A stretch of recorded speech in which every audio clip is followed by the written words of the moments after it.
We're at Pershore Allotments today. My name is Olivia and I work for ageuk Herefordshire in Worcestershire. If you'd seen it 2 years ago to what you're seeing now, you see a very different picture as you've got an amazing group of volunteers who really help us to maintain the plot.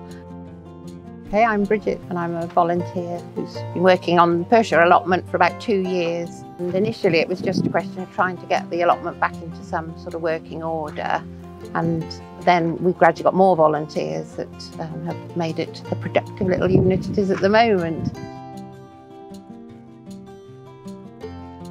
One of the really big benefits is obviously the social side of it.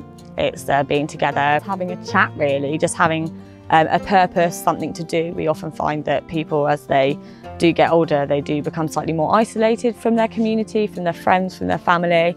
It gives them an opportunity to come down and be a part of something. Also in terms of keeping fit and healthy, it's really great. You know, being outside for people can have such a positive effect and give them a massive boost in confidence. It can help their mobility generally. So we try and have activities for sort of all abilities, whether you're sitting down and you're just sort of helping us write up labels, or you're potting up seeds, to digging over a massive patch. We've had all sorts of different people, from volunteers to people who just come down and spend a couple of hours, sit and enjoy being outside. You know, the whole thing about gardening is you're outdoors, you're working at whatever level you can, and enjoying the company of everybody else who's around you. And it's just marvellous. We call it the green gym, in those of us who sort of get a bit obsessed with this hobby.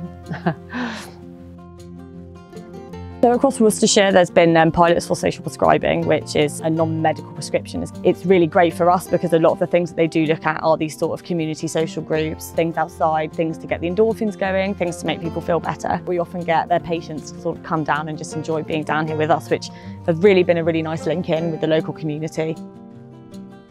You know, there's one lady whose husband's quite ill, and just to find a couple of hours down here was just like her salvation, really kept her sane. An older fellow we had from the retirement homes nearby, and he liked his own space, so he created his own little area, you know, and definitely sort of had a bit of ownership of a small area. There's always something to do. There's always somebody here to help support you, or just to have a chat. So, you know, if you love gardening, or even if you don't and you just want to come out and just spend some time with some sort of friendly people, you'll always be welcome to come down. It's a very lovely community. There's always a job for everybody. Be delighted to see some new faces.